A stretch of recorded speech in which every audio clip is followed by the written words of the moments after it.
물론 있죠. 제가 지금까지 틱 아이들 한 3,000명 정도 진료를 해봤는데 확실히 남자애들 틱하고 여자애들 틱의 증상 양상이나 원인들이 좀 다르거든요. 그래서 오늘 여자애들 틱의 주요한 특징 3가지 정도를 말씀을 드릴게요. 여자애들 틱 첫 번째 특징은 마음에서 시작하는 경우가 많아요. 보통 남자애들에 비해서 여자는 사회적인 동물, 사회적인 존재라고 표현하잖아요. 그래서 정서적인 유대감이나 관계를 굉장히 안정감 있게 인식하려고 하는데, 그러다 보니까 관계에서 오는 스트레스가 오히려 틱을 나쁘게 만드는 경우들이 많습니다. 보통 이 또래 집단 안에 속할까 못할까 하는 고민이라든지 정말 친한 단짝의 한마디가 속상하게 만드는 경우도 있잖아요. 뭐 딸 가지신 부모님들은 대부분 아실 텐데, 항상 놀던 단짝 친구가 갑자기 다른 애랑 놀면 우리 딸 지금 뭐 따돌림 당하는 거 아니야? 막 걱정도 하시게 되거든요. 남자애들은 그냥 좋아하는 스포츠다, 게임이다 하면 우하고 몰려서 그냥 신나게 놀고 그냥 헤어지는데, 여자애들은 좀 달라요.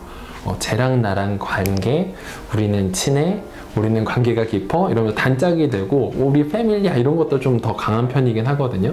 그러니까 여자애들이 이런 관계에서 오는 압력으로 인해서 틱이 나빠지면 그걸 풀이해야 되는 과정 역시 보다 정서적인 면으로 바라볼 필요가 있다는 거죠. 그래서 보통 이제 연구들을 좀 살펴봐도 남자애들은 틱이 있을 때 ADHD와 유병률이 높을 가능성이 높은데, 여자애들은 정서적인 모델이 좀 나타나요. 불안장애로 나타난다거나 강박주의, 완벽장애. 그래서 기본적으로 아이들이 틱이 있을 때 불안도가 높거나 아주 짜증, 민감, 예민해지는 아이들도 있고요. 그리고 한 가지를 해결 못하면 다음으로 못 넘어가거나 속으로 한마디, 두마디, 세마디 중얼거림을 반복하는 아이들도 흔하게 관찰이 됩니다. 여자애들 두 번째 특징이 뭔가 틱인가 아닌가 긴가민가한 상태가 좀 길어지다 보니 틱이라고 알아차리는 정도의 시간도 좀 늦게 찾아오는 거죠. 그래서 보통 저희 클리닉에서도 남자애들이 유치원 때 첫 진료를 받는 경우가 많은데, 여자애들은 초등학생 때 첫 진료를 받는 경우들이 많아요. 그러니까 여자애들이 보통 더 이런 시선이나 자극에 대해서 민감도가 있기 때문에 자기도 모르게 증상을 억누르거나 숨기는, 마스킹하는 과정들도 쉽게 나타나거든요. 그러다 보니까 부모님은 처음에 약할 때는 틱이다라는 생각을 못 하다가 증상이 좀 너무 심해지면 이게 그때가 틱의 첫 신호였구나, 이렇게 나중에 인지하는 경우들이 많으세요. 그리고 뚜렛 증후군을 1년 이상 운동틱, 음성틱 있는 경우를 이제 뚜렛 증후군이라고 하거든요. 연구에서도 남자애들에 비해서 여자애들 뚜렛 증후군 진단하는 연령대가 1년 정도 후로 나타납니다. 그래서 증상을 알아차리는 첫 시기가 좀 뒤에 붙을 수도 있는 거죠. 그래서 증상이 나타날 때 아이들이 자기도 모르게 억누르는 경우가 많으니까, 그때 흔하게 보실 수 있는 게 좀 예민해지는 것, 짜증이 많아지는 것, 그리고 뭐 여기저기 아프다고 표현하는 것, 이렇게 컨디션이 떨어지는 표현들이 틱이랑 붙어서 나타나거나 좀 집중력이 떨어진 것 같은데, 아침에 일어날 때 피곤한데, 이런 신체적 이상들이 틱과 관련해서 같이 나타나는 경우들이 흔합니다. 세 번째 특징은 뚜렛 증후군 연구에서 나타난 연구 내용인데요. 이게 성인 여성 틱 환자분들이 이제 청소년기 성인기로 가면 갈수록 틱의 증상의 심각도가 높아져서 생활을 방해하는 수준도 높다 이거든요. 보통 틱의 진단은 남자애들이 더 흔한 편이긴 한데, 성인기로 가면 갈수록 틱으로 나타나는 내용이 저 심각도는 여성에게서 높아진다 이거든요. 근데 제가 진료받은 남성분들은 보통 틱이 있으면 좀 불편하긴 하다. 근데 불편하긴 하지만 이걸 가지고 그냥 뭐 친구들 안 만나진 않을래, 뭐 이렇게 반응한다면, 여성분들은 계속 본인 증상을 의식하다 보니까 이런 취업이라든지 대인관계, 친구, 결혼 이런 과정에서 스트레스를 훨씬 많이 느끼세요. 제가 치료했던 성인 여성분도 처음에 이제 취업하셔서는 한동안은 괜찮았는데, 이렇게 회사에서 오픈하는 일하는 공간으로 변해서 이 칸막이가 없어진 거죠. 그러니까 본인이 살짝 고개를 드는 신호 정도의 틱이 있었는데, 내 틱을 사람들이 쳐다보면 어떻게 하면서 그날부터 갑자기 고개가 심하게 이제 들리기 시작해서 이러다 안 되겠다면서 틱 치료를 받기 시작했거든요. 이분도 역시 본인 틱을 남들이 알아차리면 어떡하나 조마조마한 마음이 그동안 쭉 있으셨는데, 이게 좀 특정한 시기에 스트레스가 폭발적으로 만나면서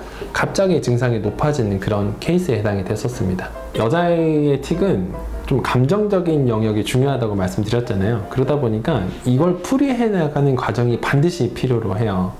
보통 여자애들에게, 뭐 남자애들도 그렇지만 오늘 학교에서 뭐 어땠어? 뭐 무슨 일 있었어? 물어보면 일단 대답하지 않는 아이들이 많고, 말을 하더라도 오늘 있었던 사건 중심의 표현까지 쓰는 아이들이 대부분이거든요. 근데 부모님들이 거기서 한 발짝 더 나가셔야 돼요.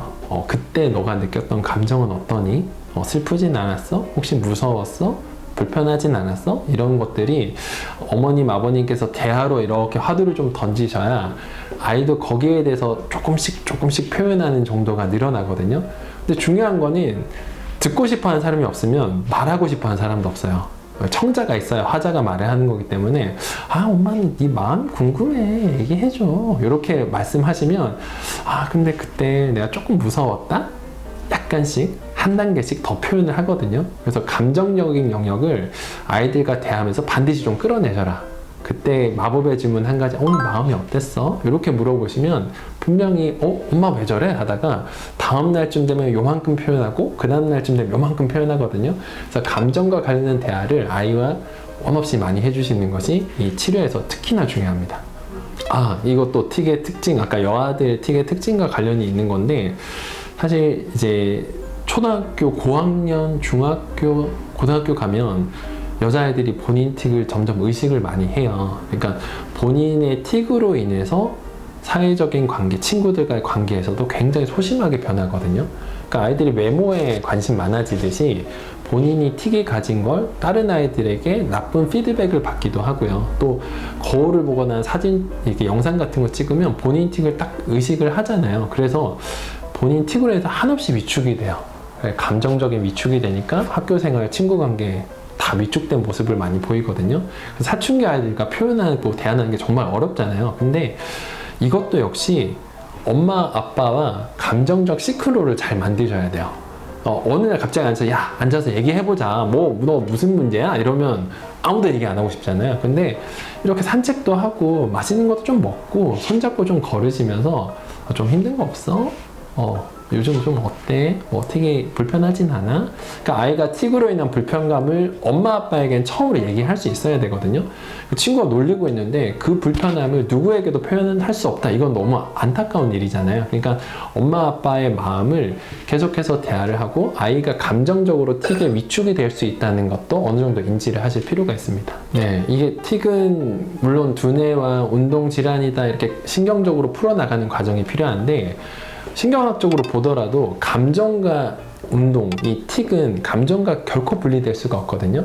감정을 읽어내는 과정이 너무나 중요하고, 근데 이 아이의 감정이 편하려면 부모님 감정 역시 편해야 되잖아요. 엄마 아빠도 틱으로 어딘가는 표현하고 고민을 좀 들어주고 궁금한 부분을 질문 나눌 그 장소가 필요하기 때문에 저희 착한 의사 카페에 오셔서 좀 답답하고 불편한 마음을 글로 남겨주셔도 좋을 것 같아요. 많은 분들이 질문 남겨주시면 거기에 맞춰서 저와 김현정 원장님이 댓글을 달아드리면서 부모님의 고민을 하나씩 좀 덜어드리려고 노력하거든요. 그래서 아래 댓글에 있는 착한 의사 카페에 오셔서 많은 글들을 남겨주시면 댓글을 달아드리도록 하겠습니다. 틱은 제대로 알아야 잘 고칠 수 있는 병입니다. 네, 감사합니다.